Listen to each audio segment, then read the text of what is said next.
Wa qala ba'duhum kana ibtida'ul wahyi bil manami fi rabi'in wa makasa sittata ashhurin kadzalika. Wa man qala kana ibtida'uhu fi ramadhana arada maji'a jibrila yaqtatan. Faraja al khilafu lafziyan wala kasara. Wa sahihu anna nubuwatahu sallallahu alaihi wasallam wa risalatahu muqtarinatani. Wa qala ba'duhum, dan telah berkatalah sebahagian mereka itu ulama. Ini menyangkut dengan khilaf sebahagian ulama tentang Nabi diangkat menjadi Rasul. Sehingga timbullah pendapat-pendapat ulama, juga sebagai ulama mengatakan karena ibtida'ul wahyi bil manami fi rabi'in, adalah permulaan wahyu bil manami, dengan manam, dengan tidur, dengan mimpi, fi rabi'in, pada Rabiul Awal. Jadi Nabi menerima wahyu yang pertama itu di dalam mimpi pada bulan Rabiul Awal. Nah, menerimanya wahyu Nabi yang pertama di dalam bulan Rabiul Awal dan di dalam mimpi dan di dalam tidur. Wa makasa sittata ashhurin, dan mendiami ia Nabi akan 6 bulan. Menetap ia Nabi akan 6 bulan. Artinya sesudah Nabi menerima wahyu di dalam mimpi, kemudian netap mendiamkan. Tidak ada wahyu, tidak ada turun wahyu buat sementara, sehingga 6 bulan kemudian. Kadzalika, seperti demikian wahyu di dalam mimpi. Jadi 6 bulanlah Nabi menetap sesudah wahyu menerima dalam mimpi.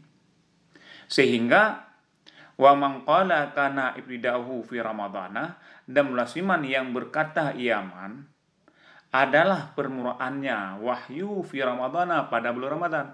Jika na urang na pendapat yang mengatakan bahwa turunnya wahyu di dalam bulan Ramadan, arada maji'ah, dikehendaki ia turun wahyu pada bulan Ramadan, maji'ah Jibrila, akan didatangi ya Nabi akan Jibril yaqtatan, dalam keadaan sadar.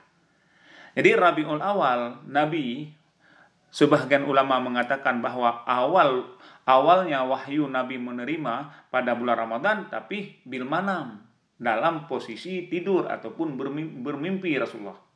Sedangkan yang mengatakan di dalam Ramadan itu memang didatanginya Jibril, Nabi dalam keadaan jaga. Antara Rabiul Awal dengan Ramadan ini ada batas-batasnya, sehingga Nabi 6 bulan. 6 bulan dari Rabiul Awal itu tidak menerima wahyu kazalik, seperti wahyu bil manam. Terus kemudian di bulan Ramadan ada yang mengatakan Nabi turun wahyu yang pertama. Itulah turun wahyu yang pertama, berarti Nabi dalam posisi jaga. Ya, terus faraja'a khilafu lafzian, maka kembalilah khilaf lafzi, cuma yang khilaf lafzi aja. Lafaz yang khilaf. Wala kasrah, dan tidak ada pecahan. Nah, maka kembalilah khilaf atau perselisihan ulama ini secara khilaf lafzi. Tidak ada pecahan lagi. Tidak ada lagi pecah tidak pecah.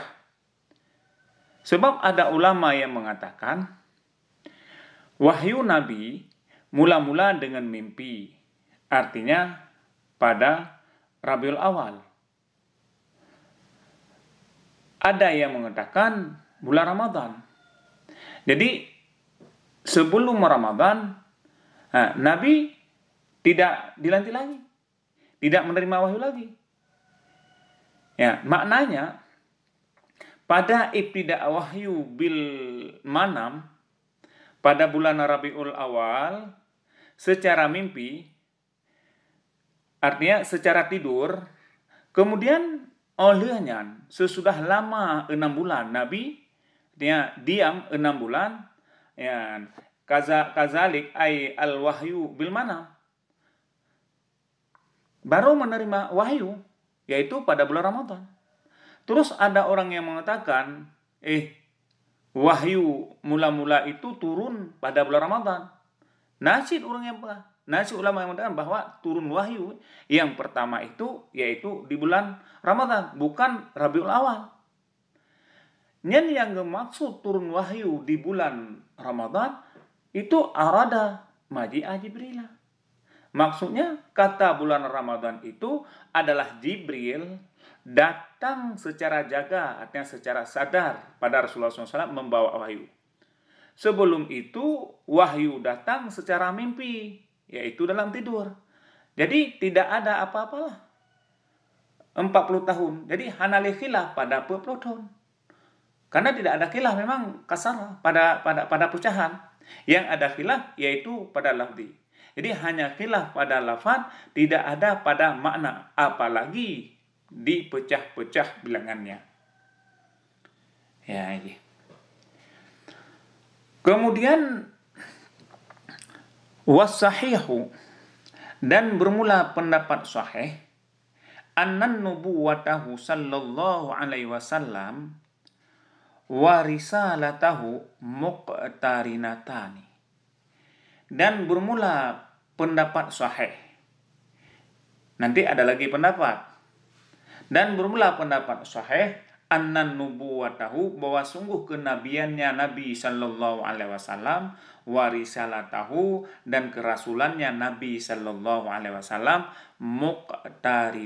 muqtarinatani, itu beriringan, serentak.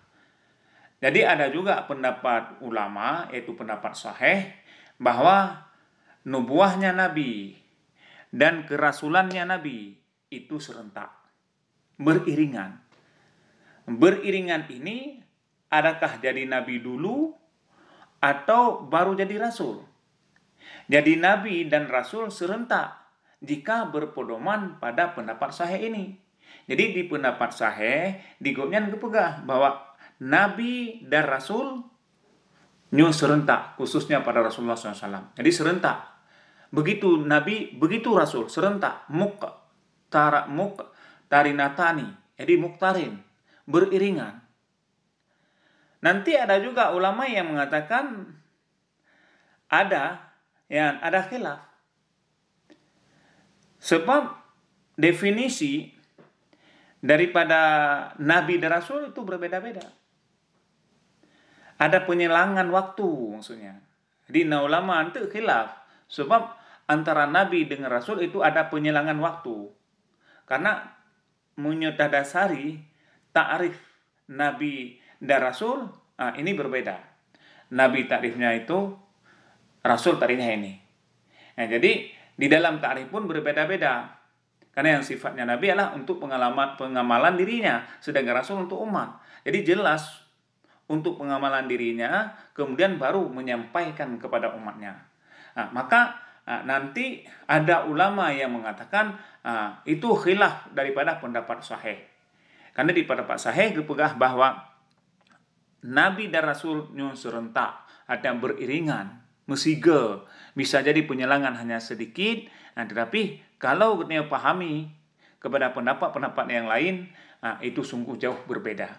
Sehingga pendapat yang sahih daripada kalangan ulama bahwa Rasul atau Nabi dilantik menjadi Rasul itu 40 tahun umurnya. Sedangkan sebelum 40 tahun itu statusnya Rasulullah SAW itu adalah Nabi.